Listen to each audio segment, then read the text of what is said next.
Still rough around the edges. I guess that some things never change. Yeah, I know that it's been ages. My coffee's been on a mug warmer, which is great, but if you leave it for a long period of time, it will burn the coffee. So this was already strong, and now I feel like it's putting hair on my chest. Today I wanted to show you some new pieces in my wardrobe, and I thought about doing a complete wardrobe tour, but I felt like that would be a bit boring, and I also want to save that for fall because I have been rebuilding my wardrobe from scratch. So I will be doing that again in the fall time, and you know how I feel about fall. I love styling in the fall. I'm getting better and I'm enjoying styling in the summer a bit more. So I wanted to show you the pieces that I have been reaching for over and over again. I typically stand up when I do these types of videos, but I wanted to be cozy and sit down. So all of my clothes are just draped over a chair in front of me. So I will be reaching one by one. I'll start with these since they're within reach. I finally bought a pair of sandals. It dawned on me that the past several summers, I've just been wearing tennis shoes and closed-toed flats like my Vivaya hot pink pointed toes and then my denim flats. And I've just been rotating those, which is great. You don't have to get pedicures when you wear closed-toed. I don't get pedicures anyway. I just scrub my feet, lotion them. I probably could use a pedicure, but I thought this summer we're getting some sandals. So these are by Everlane. I think these are on a crazy sale right now, even cheaper than when I purchased them. They have this color, then they have a more sienna orangey brown that I was close to getting those just because they were so unique and beautiful, but I felt like these would be more versatile in my wardrobe. Then they also have a black pair, and I wanted to get a black pair as well, just something different. I ordered a pair from Liberté Leather. I don't know if it's the difference in that leather and this leather, but those immediately felt like they were going to rub my feet, and they were also making suctioning noises with every step. And I did see online that there's treatments and things you can do to alleviate foot noise, but I felt like it was too much. I don't like having to work too hard to make something work in my wardrobe, so I sent those back, and I am contemplating getting a black pair of these because of the crazy sale and because of how much I've enjoyed these already. As soon as you put these on, it feels like they're already broken in. There's no rubbing. Granted, I don't typically do any activity where I have to walk around for a long period of time. I am going to have to hunt down some shoes that will work for miles and miles. So if you have any recommendations, please let me know. We are planning a trip to Washington, D.C. in October, and I know it's going to be tons of walking. And I already know that the tennis shoes I own now are not going to work. The ones I own now, they're by Vivaya. I love them. They're so comfy for a couple of hours. But last night was 4th of July, and just being on my feet for 2 hours, they were a little achy afterwards. I probably also need to rev up my walking to get in shape for this trip. But I'm definitely going to need some shoes that will make it through. I'm just going to pull from the top of the clothes pile randomly. These are not in any type of ranking. I was going to say I've enjoyed them all equally, but I'm looking at one piece right now that has been a total workhorse that I wish I had more colors in. I just feel like it's so easy to wear, and it's making me want to talk about it first, but I'm not going to because of the way the clothes are stacked. It would just be too much. All right, I'll start with these jeans. These are the trendiest piece in my wardrobe. They are a full-on baggy jean, and I don't typically care about trends. I like experimenting, getting outside of my comfort zone and just trying them on to see how I like them. And I do feel like at some point you have to bow because that's what the stores are selling, whatever's on trend. However, you can still get skinny jeans. Quince sells skinny jeans. It's 2025. I feel like anything goes. Are these extremely flattering? No. Do I enjoy wearing them? Yes. I really love the color. I love that they are a more solid classic shade. They're not too dark. They're not extremely light. There's a tad bit of whiskering and a little bit of fading, but it's not over the top. These are the type of jeans that would look really cool if you let them buckle or puddle a bit. If you're into that, I'm usually not into that. I don't mind from time to time, but I feel like these are actually the perfect length for every shoe I've paired with them. And I have found that sometimes a top is not working with any of my other pants, and I'll throw these on and it looks perfect. These are a little more rigid than my other jeans. They have a little bit of stretch, but if I'm going for ultimate comfort, I don't reach for these. But if I don't mind a bit of tightness and I'm just wanting to look cool, these are what I go for. This shirt I get tons of compliments on. A lot of people think that it's denim, but it's not. It has that denim look. It's a bit Western. It's a bit 70s.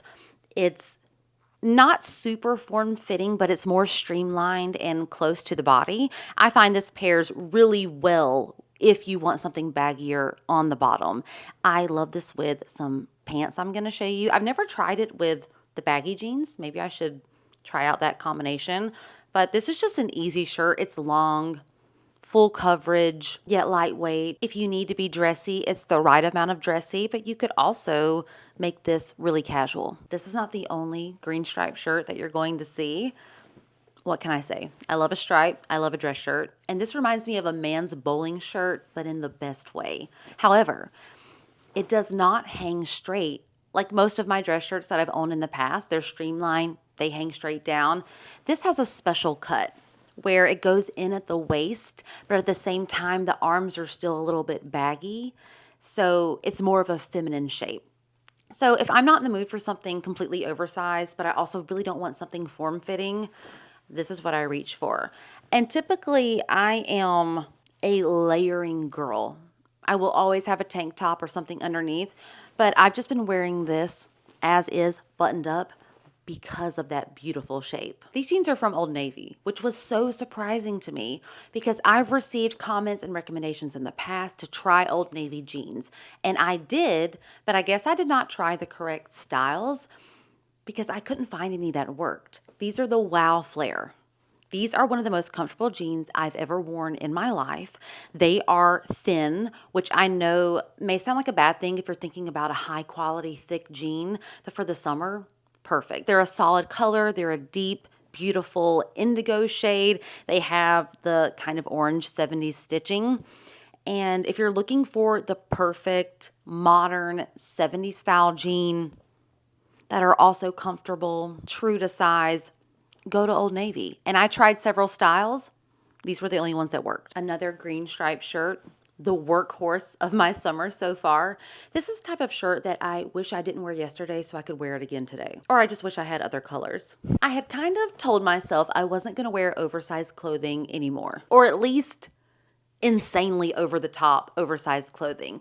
But I did want to find the perfect oversized black dress shirt. But I found that most dress shirts, when labeled oversized, would fit the way I wanted them to in my torso, but then the arms would be ridiculously huge.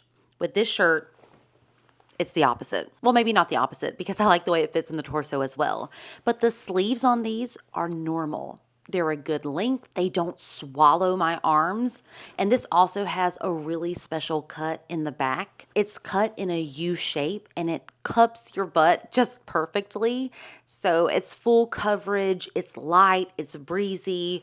I love the green and white stripe. I wish I could find more colors. This in a black and a mocha brown, maybe a white. No, I wouldn't need a white because this has enough white for me. It's actually more of a cream and green, which, as you can tell, I prefer cream. I took this to the beach and I wore it once as a cover up, once as a standalone, and once as a layering piece. I wanted to wear it more and I stopped myself because at that point I feel like people were going to notice. It's that type of shirt. I feel like because of the way it's cut, it also has a nice shape where it's not tent-like, but it's oversized on purpose.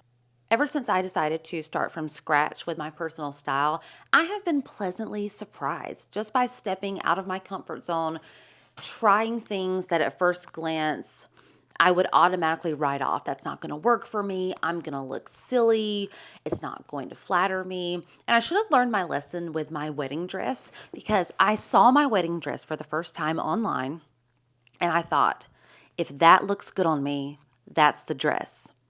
But I also kind of thought that's not going to look good on me because it was form-fitting in the bodice, and then the bottom was kind of feathery. It had a little bit of 50s or 60s essence to it. It had chiffon bandaging. It was a halter style, and it was the first dress I tried on. I knew it was the one, but I wanted to go ahead and try on different styles just in case. And then we came back around and she put a veil and a hairpiece, and that was it. That was a wrap. Everyone, my sisters, my mom, we all knew. So I should have learned my lesson from that. Don't let past perceptions or beliefs keep you from trying something different. Speaking of different, these cream cropped pants that have a slight barrel effect. They're not barrel jeans. I just noticed when I tried them on, they had that little bit of taper, and I love them. I think they're so flattering. They're perfect for a baggier jean because they have that structure to keep them from looking sloppy. I used to despise cropped pants on me. I don't know if you guys remember, but several years ago, the 70s clam digger style pants came back and they were all over my Pinterest. And back then I did Stitch Fix, and I don't know if, I think you could link your Pinterest account to your Stitch Fix so your stylist can see what you're into. But I tried them and felt so ridiculous, so silly. I couldn't make them work. So I quit trying cropped pants altogether. But these made me want more cropped pants. And I did try these in a blue jean style, but for some reason they just didn't hit the same as the cream. And because I did not like them as much as the cream, I decided that would be a foolish decision, much like getting the Old Navy Wow Flares in black. I have not reached for those. You guys know I love a denim shirt. I did purchase this when the weather was cooler, but I feel like this is an all year round shirt for me. You can leave the sleeves long if it's a little chilly. You can roll them up if you want it to look more summertime appropriate. In the South, every place indoors is freezing because they jack the AC. So I like having options that are lightweight, but I can use to cover up if I need to. I like that this one is more midweight, and I say midweight, but I do feel like it leans towards lighter weight. It's just not super thin. So for me, living in the climate that I do, this is a year-round piece. And I just feel like you can't go wrong with a denim shirt. I obviously have more things in my wardrobe, and I do wear more things than just this, but I found that this is what I've been grabbing over and over again. So I hope you enjoyed this video. I would love to know what your favorite wardrobe pieces are down below. And thanks so much for watching. Still rough around the edges. I guess that's something's never